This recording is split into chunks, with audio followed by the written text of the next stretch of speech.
I'm James, a knee, foot and ankle specialist with over 10 years of experience in advising patients on the best footwear for different conditions. In today's video, we're going to talk you through the best shoes for calf pain or calf tightness. Please remember, all information in this video is for educational purposes only and shouldn't substitute medical advice. The 3 recommendations that we have for you are completely different types of shoes, and the type of shoes that you pick is going to be influenced by your symptoms, and we're going to talk you through each one individually to help you understand what might work best for you.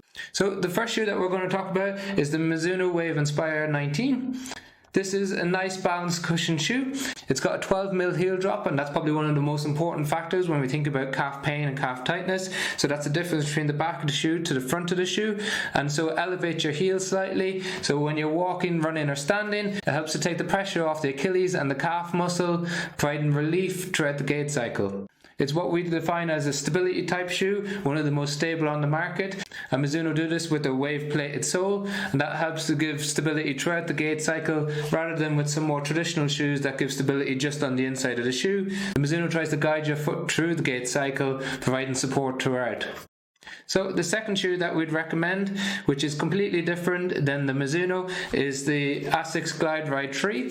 Now this is a shoe that we'd recommend to patients who struggle with ankle motion. So rather than having just a tight calf that's stopping them moving smoothly through the gait cycle, there may be a block at the front of the ankle due to arthritis or an anterior ankle impingement.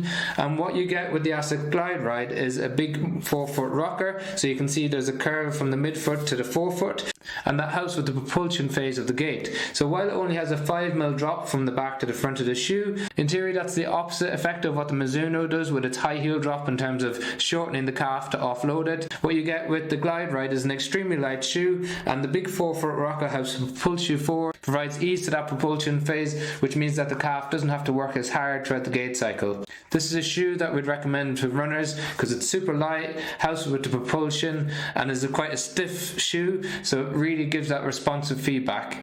The third shoe that we'd recommend is more of an all-rounder. This is the Brooks Adrenaline GTS 23.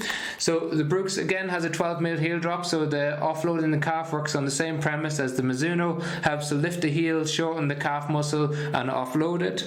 It's also a stability type of shoe, so it uses a different system than the Mizuno. It has guide rails which work on either side of the shoe, and you can almost think of that as rails in a bowling alley to stop the foot from moving excessively one side to the other, ensuring that you have a nice smooth gait cycle, whether that's walking or running.